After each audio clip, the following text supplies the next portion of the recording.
How's it going, everyone? It's Ben Foggins, Media Corner, back again with a brand new video for today, and welcome back to another movie review, aka After I Saw.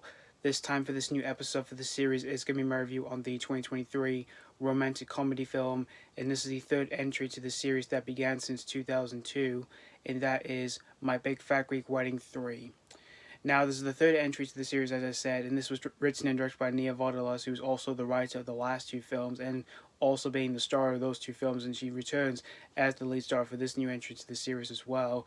And in this film, after the death of a family's patriarch, we see that Tola, who's once again played by Vardalos, she attempts to locate her late father's childhood friends in Greece for a family reunion.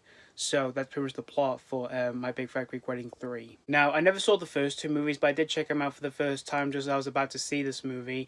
And for what I think of them, the first movie from 2002, I really enjoyed. I think it's a great, fun, romantic comedy, and it's definitely one of my favorites from the 2000s decade in terms of romantic comedies.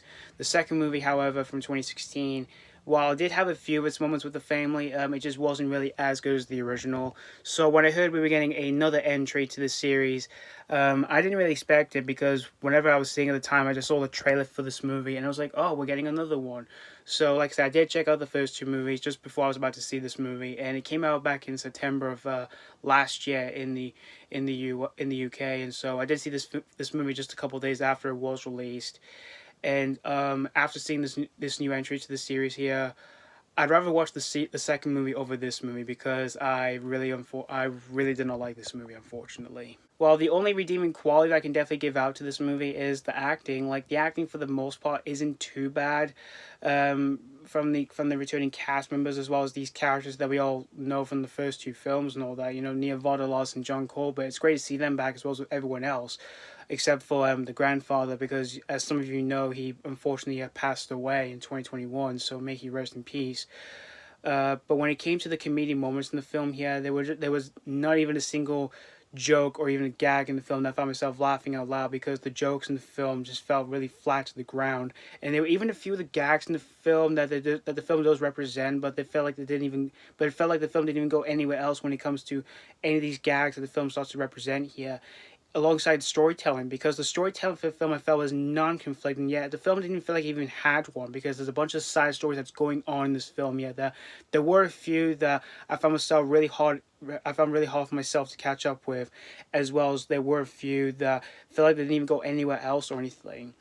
And most of them just felt really uninteresting for me in the slightest, when we do see some of the characters' side stories in the film and all them what they're doing in the film. And when it comes to the direction of this film by Vardalos, I felt it was really grainy for some of the odd editing choices and camera angles for a few shots, in which when it came to some of that in the film, it was very distracting for me as I was watching this film.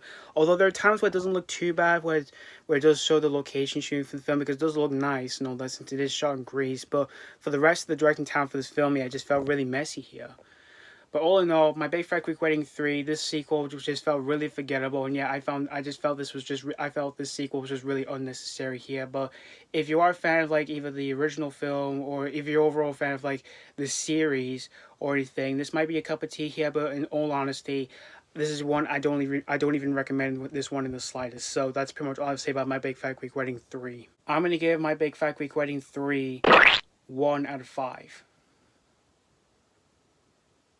Other than the acting in the film, the rest of the film, as I said, was just pretty forgettable, and this was just all in all an unnecessary sequel here. So yeah, thank you guys so much for watching for my After I Saw review on My Big Fat Greek Wedding 3, and let me know what you think of this movie if you have seen this already, or just recently check this out. Did you really enjoy this one, or was this not your cup of tea? As always, thank you guys so much for watching, and this has been Foggins Media Corner signing off.